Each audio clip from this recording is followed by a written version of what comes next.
Usa ka unified ID system ang gilusad sa Cebu City alang sa mas dali nga proseso sa pagkuha og mga benepisyo. Si Daryl Anunciado sa report. Usa ka unified identification system nga makatabang sa katawhan sa pag-avail og mga benepisyo ang gilusad kagahapon sa Cebu City. Atol sa launching kagahapon, gipakita sa Department of Social Welfare and Services ngadto kang Mayor Michael Rama ug sa ubang mga residente sa syudad ang hitsura sa Cebu City VIP card nga gikatakdang i-release karong tuiga.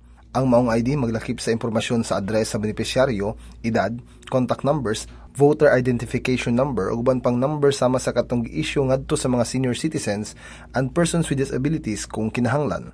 Isip pa si una, dunay 10,000 ka mga residente sa Cebu City ang malakip sa first phase sa ID system nga i-implementar karong tuiga. Apan ang syudad sa Sugbo kinahanglan pang kumpletohon ang bidding aron sa pag-ila sa supplier sa mga ID cards kansang pundo gikan sa DSWS. Kini si Daryl Anunciado alang sa Sunstar Pilipinas.